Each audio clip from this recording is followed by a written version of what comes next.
I'm Xander Geiser. I'm going to be talking about the Before Columbus Foundation's American Book Awards.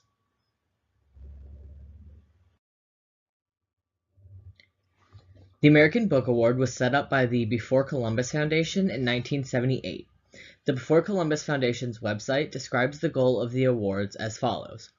The American Book Awards program respects and honors excellence in American literature without restriction or bias with regard to race, sex, creed, cultural origin, size of press or ad budget, or even genre.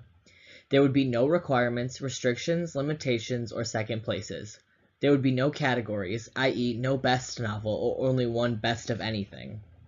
The winners would not be selected by any set quota for diversity, nor would mainstream white Anglo male authors be excluded, because diversity happens naturally.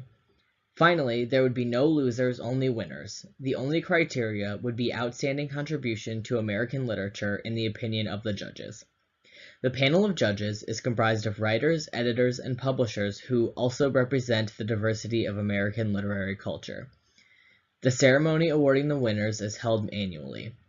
The 2017 award ceremony was on October 22nd. The ceremony is broadcast on C-SPAN, and video can be found on the Columbus Foundation's website. Finally, there is no medallion for the American Book Awards that can be purchased or placed on books. In addition to the American Book Awards' focus on diverse books, there is only one rule regarding books that are qualified for the award. Books must be submitted by December 31st to be considered for the following year's award. Anyone can make a recommendation or nomination to the panel of judges, and there is no limit on how many books one individual can submit. Books of any genre are accepted, including anthologies and children's books.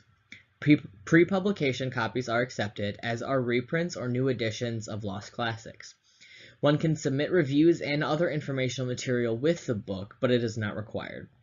Essentially, the Before Columbus Foundation's goal was to make it as easy as possible to submit one's book for the award and make the award a writer's award given by other writers. There are no categories for the awards themselves. Everyone just wins an American Book Award. However, there is a Lifetime Achievement Award given every year, as well as additional awards meant to honor contributions to American literature beyond a book published that year. For example, in 2014, Armand White was awarded the Anti-Censorship Award after he was removed from the New York Film Critics Circle for comments made at an awards banquet. Other awards include the Walter and Lillian Lowenfels Criticism Award and the Andrew Hope Award. The Lifetime Achievement Award is given annually, but the other awards are not. The Before Columbus Foundation was founded in 1976. Some of the founders, Bob Callahan, Ishmael Reed, Carla Blank, and Sean Wong, are pictured here. The foundation was created to promote contemporary American multicultural literature. The goal of the Before Columbus Foundation is to bring attention to diversity found in American literature. From the Before Columbus Foundation's website, BCF has always employed the term multicultural not as a description of an aspect of American literature, but as a definition of all American literature. BCF believes that the ingredients of America's so-called melting pot are not only distinct but integral to the unique constitution of American culture. The whole comprises the parts. The philosophy of the Before Columbus Foundation is: America was intended to be a place where freedom from discrimination was the means by which equality was achieved. Today, American culture is the most diverse ever on the face of this earth. Recognizing literary excellence demands a panoramic perspective. A narrow view strictly to the mainstream ignores all the tributaries that feed it. American literature is not one tradition, but all traditions. From those who have been here for thousands of years to the most recent immigrants, we are all contributing to American culture. We are all being translated into a new language. Everyone should know by now that Columbus did not discover America. Rather, we are all still discovering America, and we must continue to do so. The first book I will discuss is Marlon James's novel, A Brief History of Seven Killings, which won an American Book Award in 2015. The book was also awarded the 2015 Man Booker Prize. The book is a retelling of an assassination attempt on Bob Marley in 1976 and the aftermath of that event. The book spans the 1970s, 80s, and 90s with a variety of narrators in places like New York and Jamaica. The book's characters include assassins, drug dealers, and journalists who interact through the long but exciting story. Much of the book is written in slang that could be difficult for unfamiliar readers, though this, of course, should not be a deterrent. Through his use of language and description, James paints an accurate picture of Kingston, Jamaica throughout the book's time span.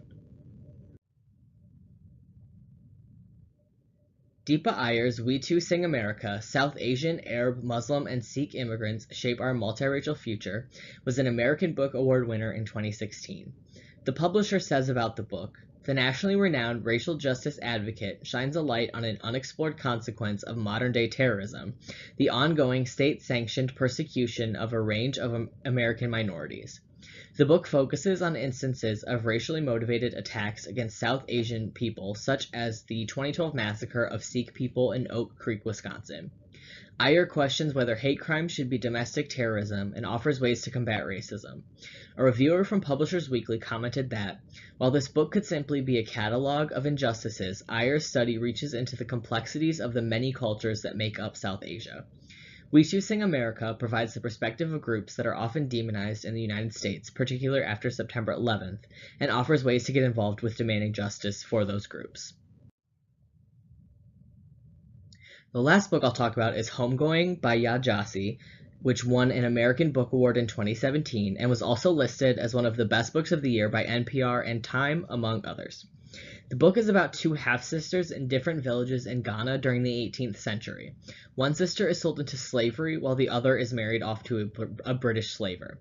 The story continues to follow the families of each woman, one remaining in Ghana and the other eventually moving to the United States. The book continues through the present day while exploring the Civil War, Harlem, and other events and locations on the way. The story is powerful and, at times, painful to read, but ultimately worth it. Here are my references. Thank you so much for listening.